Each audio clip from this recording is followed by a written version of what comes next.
Good morning बच्चा parties, welcome to Jiya classes. तो आज हम क्या देखेंगे? आज हम देखेंगे class 9 NCERT chapter 1 real numbers का टॉपिक देखेंगे। क्या टॉपिक देखेंगे? Place determination of irrational number on number line. ठीक है, इससे पहले के भी टॉपिक, बहुत सारे टॉपिक चैप्टर 1 के हमने कवर किए हुए हैं। तो अगर आपने नहीं देखा हुआ है तो लिंक डिस्क्रिप्शन में आप जाके चेक कर सकते हैं। ठीक है, अभी हम क्या चेक करेंगे? अभी हम करेंगे क्या टॉपिक कवर करेंगे? हम place determination of irrational number, कि हम इर्रेशनल नंबर को नंबर लाइन पे कैसे रिप्रेजेंट कर सकते हैं। इससे पहले आपने बहुत सारे नंबर रिप्रेजेंट किए होंगे, लाइक इंटीजर्स, डेसिमल्स। तो आपको पता है इंटीजर, डेसिमल, फ्रैक्शन को कैसे रिप्रेजेंट करते हैं नंबर लाइन में। लेकिन अब क्वेश्चन ये है कि हम इर्रेशनल नंबर को कैसे लोकेट करेंगे नंबर लाइन में। ये आपके नया है, राइट? तो बिना टाइम वेस्ट करिए चलो हम देखते हैं कि इर्रेशनल नंबर को हम कैसे रिप्रेजेंट कर सकते हैं। अब वेरी फर्स्ट क्वेश्चन क्या है? Locate root 2 on number line. Root 2 क्या है? हमारा इर्रेशनल नंबर है जिसको हमको नंबर लाइन पे रिप्रेजेंट करना है। ठीक है, हमारा नंबर लाइन कैसे होता है? सबको पता है नंबर लाइन कैसे होता है, राइट? ये नंबर लाइन हो गया, ये हो गया आपका 0, ये हो गया आपका 1, ये हो गया 2 अप टू पॉजिटिव इनफाइनाइट। और इधर क्या होता है? -1, -2 अप टू निगेटिव इनफाइनाइट। ठीक है, यहाँ तक क्लियर हो गया कि आपका नंबर लाइन कैसा होता है। ठीक है, अब हमको क्या रिप्रेजेंट करना है? रूट 2 रिप्रेजेंट करना है। तो जब भी आपको इर्रेशनल नंबर नंबर लाइन पे रिप्रेजेंट करना होगा, हम किसके थ्रू रिप्रेजेंट करेंगे? By using triangle. ठीक है, और कौन सा थ्योरम यूज करेंगे हम? Bye using Pythagoras theorem. ठीक है, तो बाय यूजिंग ट्रायंगल हम रूट 2 को रिप्रेजेंट करेंगे ऑन नंबर लाइन पे। तो ये ट्रायंगल हमको कहीं ये नंबर लाइन पे बनाना होगा। ठीक है, ठीक है। दूसरा बात जो याद रखना है आपको, हमेशा किसी भी इर्रेशनल नंबर को आपको नंबर लाइन पे रिप्रेजेंट करना है, ये जो परपेंडिकुलर है, ये परपेंडिकुलर हमेशा होगा आपका 1 यूनिट। ठीक है, ये परपेंडिकुलर होगा आपका हमेशा 1 यूनिट। बेस आपका चेंज होगा अकॉर्डिंग टू योर नंबर, और अगर बेस चेंज होगा तो उसके हिसाब से आपका हाइपोटेनियस चेंज होगा। क्योंकि अकॉर्डिंग टू पाइथागोरस थ्योरम, अगर मैंने लिया इसको OAB, फॉर एग्जाम्पल ये ट्रायंगल है OAB, तो अकॉर्डिंग टू पाइथागोरस थ्योरम क्या होता है? Hypotenuse square is equal to perpendicular square. ये हो गया आपका परपेंडिकुलर, ये हो गया बेस, ये आपका हाइपोटेनियस। तो अकॉर्डिंग टू पाइथागोरस थ्योरम क्या होता है? Hypotenuse square is equal to perpendicular square plus base square. यहाँ तक क्लियर है? अकॉर्डिंग टू पाइथागोरस थ्योरम क्या होता है?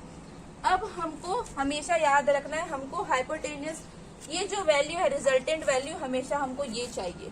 ठीक है, ये आना चाहिए हमारे पास। ठीक है, ये हमने याद रखा है। ठीक है, परपेंडिकुलर क्या बोला है मैंने? परपेंडिकुलर आपको हमेशा 1 लेके चलना है। ठीक है, अब यहाँ पे अगर बेस भी अगर मैंने 1 लिया, फॉर एग्जाम्पल बेस भी मैंने 1 लिया, तो क्या हो जाएगा? ये 1 स्क्वायर 1 स्क्वायर। 1 स्क्वायर मतलब क्या होता है? आपका 1 ही होगा दोनों का, राइट?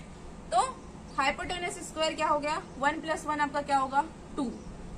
हाइपोटेनियस स्क्वायर क्या हो गया आपका? 2। तो हाइपोटेनियस क्या होगा? रूट 2 को आप ट्रांसफर करोगे, 2 को ट्रांसफर करोगे तो क्या बनेगा? ये रूट 2। तो यही तो हमको चाहिए था। हमको हाइपोटेनियस में क्या चाहिए था? हमको हाइपोटेनियस में रूट 2 चाहिए था। ठीक है, तो हमेशा याद रखिए, जब भी इर्रेशनल नंबर को हमको नंबर लाइन पे रिप्रेजेंट करना है तो बाय यूजिंग ट्रायंगल हम रिप्रेजेंट करेंगे। और कौन से थ्योरम का यूज करेंगे? पाइथागोरस थ्योरम का यूज करेंगे। ठीक है, तो हमने पाइथागोरस थ्योरम से आपको याद रखना है, परपेंडिकुलर आपको हमेशा 1 लेना है। बेस चेंज होगा आपका अकॉर्डिंग टू योर नंबर, जिसके हिसाब से आपका हाइपोटेनियस चेंज होगा। ठीक है, आपको हमेशा कोशिश करना है, आपको हाइपोटेनियस में वही नंबर लाना है जो आपको लोकेट करना है, उस हिसाब से आपको बेस की वैल्यू लेती जानी है। ठीक है, तो हमारा क्या आ गया? रूट 2 आ गया। ठीक है, अब हमारा देखो क्या है? बेस क्या है? 1 है। 1 है ना, ये डिस्टेंस 1 है, राइट? 1 है, तो हम क्या से लेंगे? 0 और 1 के बीच मैंने ले लिया। ठीक है, ये हो गया आपका बेस 1। ठीक है, परपेंडिकुलर कितना है आपका? परपेंडिकुलर भी आपका 1 है। ये बाय यूजिंग स्केल करोगे आप कॉपी में। ठीक है, 1 centimetre 1 centimetre with the help of scale. ठीक है, ये हो गया आपका परपेंडिकुलर, हो गया 1 सेंटीमीटर। ठीक है, अब ये आपका होगा हाइपोटेनियस। आप इसको इससे ज्वाइन करोगे तो ये आपका बन गया ट्रायंगल। वो सेम ट्रायंगल आपका यहाँ पे बनेगा। तो आपका हाइपोटेनियस कितना आया? आपका हाइपोटेनियस आया रूट 2। ठीक है, लेकिन आप बोलोगे टीचर ये तो रूट 2 है, हमको तो नंबर लाइन पे रिप्रेजेंट करना है। तो आप लोगे कंपास, लोगे अपना, यहाँ पे अपना रीडर रखोगे, इतना मेजर करोगे, ये डिस्टेंस मेजर करोगे और क्या करोगे? एक आर्क कट करोगे।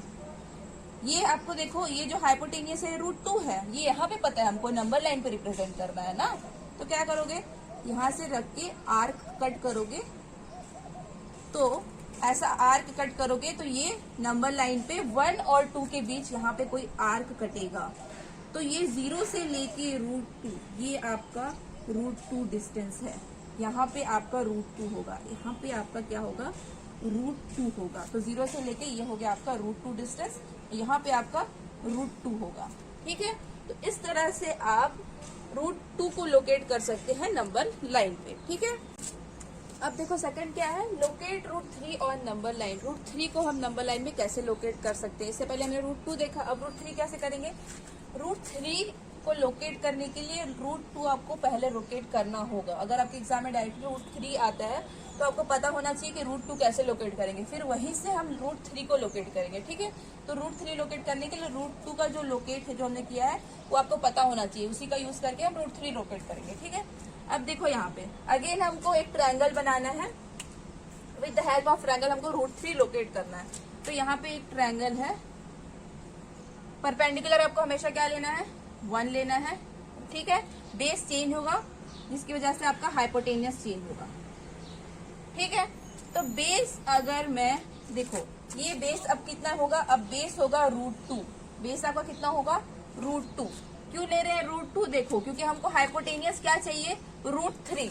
तो √3 कैसे आ सकता है, देखो by using Pythagoras theorem, hypotenuse square is equal to perpendicular square plus base square. ठीक है, परपेंडिकुलर कितना है, हमेशा आपको लेना है 1 स्क्वायर। अब बेस हम कितना ले सकते हैं कि हमारा हाइपोटेनियस आएगा √3। तो बेस आपको क्या लेना है, √2 लेना है। ठीक है, बेस आपको क्या लेना है, √2 स्क्वायर। ठीक है, √2 स्क्वायर, तो क्या होगा, 1 स्क्वायर होगा 1, √2 स्क्वायर होगा आपका 2, ये हो गया आपका हाइपोटेनियस स्क्वायर। 2 + 1 हो गया आपका 3, hypotenuse square is equal to 3। तो हाइपोटेनियस इज इक्वल टू क्या होगा, √3। ठीक है, तो जब भी आपको √2 पॉइंट करना है, सॉरी आपको जब √3 करना है तो आपको √2 बेस लेना होगा। ठीक है, ये आपको कंफर्म हो गया। तो हाइपोटेनियस आपका आ गया √3, आपका आ गया हाइपोटेनियस √3। तो यहाँ पे फिर से एक ट्रायंगल बनेगा बाय यूजिंग, ये आपका हो गया परपेंडिकुलर, जहां पे आपने √2 लोकेट किया है वहीं से आपको परपेंडिकुलर, जहां से ये आर्क कट हुआ है ये आपका परपेंडिकुलर हो गया 1 सेंटीमीटर का। ठीक है, इस पॉइंट से इस पॉइंट को आप ज्वाइन करोगे तो नया ट्रायंगल बनेगा आपका। ठीक है,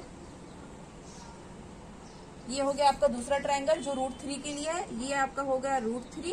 ठीक है, ये बेस हो गया √2, देखो वही वाला ट्रायंगल बन गया, बेस √2, हाइपोटेनियस √3 और परपेंडिकुलर हमेशा से 1 ही रहा। ठीक है, तो ये जो डिस्टेंस है यहाँ से यहाँ तक का जो डिस्टेंस है, ये जो ब्लू वाला है मैंने बनाया है, ये हो गया √3। अब इसको रिप्रेजेंट करना है नंबर लाइन में, फिर with the help of compass, compass का निडल आप यहाँ पे रखोगे, यहाँ पे पेंसिल रखोगे और आर्क कट करोगे, तो अगेन आपको ऐसा कुछ मिलेगा। आफ्टर √2 ये आपका मिल गया, ये जो डिस्टेंस है ये आपका मिल गया √3, ये हो गया 0 से, ये जो डिस्टेंस शो कर रहा है ये हो गया आपका √3। ठीक है, तो इजी है। √3 के लिए बस आपको याद रखना है कि √2 आपको रिप्रेजेंट कैसे होता है ये आपको पता होना चाहिए, तभी आप √3 रिप्रेजेंट। चलिए अब क्या है, लोकेट √5 ऑन नंबर लाइन। हमने √2 देख लिया, लोकेट करना √3 देख लिया, अब क्या देखेंगे हम, √5। आप मत बोलना मैम √4 कैसे रिप्रेजेंट करते हैं, √4 क्या होता है, देखो यहाँ पे √4 मतलब क्या होता है, √4 एक परफेक्ट स्क्वायर नंबर है, स्क्वायर रूट नंबर है। √4 को आप सॉल्व करोगे तो क्या मिलेगा आपको, √4 को सॉल्व करने से आपको मिलेगा 2।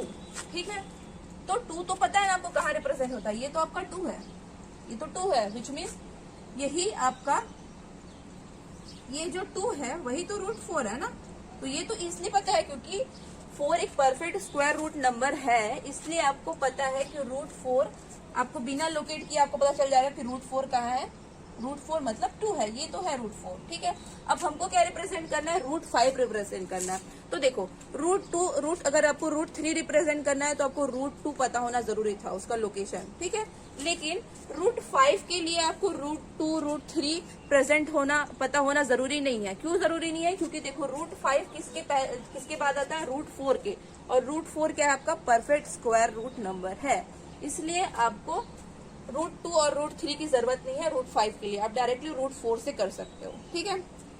तो ये हो गया आपका ये हो गया आपका बेस, ये हो गया आपका बेस, ठीक है। ये हो गया √4 आपका बेस ट्रायंगल का, ये हो गया आपका परपेंडिकुलर 1, ठीक है। आपका बेस हो गया √4, परपेंडिकुलर हो गया आपका 1, और ये होगा आपका, ये हो गया आपका हाइपोटेनियस आपको निकालना है, ठीक है। देखो बाय यूजिंग पाइथागोरस थ्योरम, देखो ये हो गया आपका ट्रायंगल, बेस आपका कितना है √4, परपेंडिकुलर कितना है 1, और हाइपोटेनियस आपको निकालना है। हाइपोटेनियस आपको क्या चाहिए, आपको हाइपोटेनियस √5 चाहिए, ठीक है। तो हाइपोटेनियस स्क्वायर इक्वल टू क्या हो गया, perpendicular square plus base square. Perpendicular कितना है 1 स्क्वायर, बेस कितना है √4 स्क्वायर, ठीक है। यहाँ तक क्लियर है। 1 स्क्वायर क्या होगा 1, √4 स्क्वायर क्या होगा 4, ठीक है। 4 + 1 आपका क्या हो जाएगा 5, हाइपोटेनियस स्क्वायर आपका कितना आ गया 5। तो हाइपोटेनियस कितना आएगा आपका √5, हाइपोटेनियस कितना आ गया आपका √5। तो देखो वही तो चाहिए था हमको, हाइपोटेनियस √5, तो ये आ गया। इसको अच्छे से बना लेते हैं थोड़ा, ये थोड़ा ट्रायंगल लग रहा है, ठीक है। ये एक ट्रायंगल हो गया, हाइपोटेनियस आ गया आपका √5, बेस हो गया आपका √4, परपेंडिकुलर हो गया आपका 1, ठीक है। तो ये जो है ये है √5। अब उसको रिप्रेजेंट करना है नंबर लाइन पे, कैसे करोगे, यहाँ पे रखोगे कंपास लोगे, यहाँ पे कंपास का नीडल रखोगे, पेंसिल यहाँ पे रखोगे, इतना डिस्टेंस मेजर करके आप यहाँ पे आर्क कट करोगे, ठीक है। तो बिटवीन 2 और 3 के बीच में आपको √5 मिलेगा, ठीक है। ये हो गया आपका √5, ठीक है। तो इस तरह से आप √5 को रिप्रेजेंट। अब देखो क्वेश्चन 4 क्या है, लोकेट -√2 ऑन नंबर लाइन। तो इससे पहले हमने देखा √2 को नंबर लाइन में कैसे रिप्रेजेंट कर सकते हैं, अब -√2 को कैसे रिप्रेजेंट कर सकते हैं। अब माइनस है विच मीन्स क्या आएगा, negative sign of, negative part में आएगा नंबर लाइन की, यहाँ तक तो क्लियर है। अब √2 कैसे रिप्रेजेंट होता है, इस साइड रिप्रेजेंट होता था, -√2 इस साइड रिप्रेजेंट होगा। जैसे √2 रिप्रेजेंट होता था उसका सेम मिरर इमेज होगा इधर -√2 के लिए। कैसे होगा, जो पाइथागोरस थ्योरम अप्लाई किए थे वो सेम वैसा ही बनेगा। ट्रायंगल बनेगा आपका ऐसा ट्रायंगल। √2 के लिए क्या होता है, परपेंडिकुलर तो हमेशा 1 लेना है।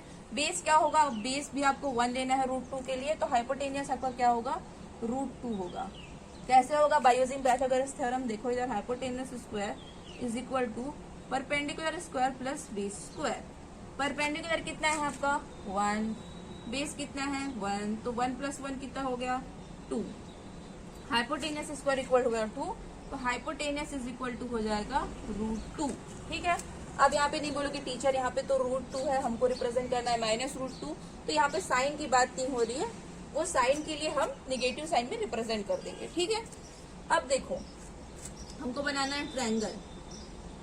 बेस कितना है, बेस आपका 1 है, ठीक है। परपेंडिकुलर कितना है आपका, परपेंडिकुलर आपका कितना है, परपेंडिकुलर आपका 1 है, ठीक है।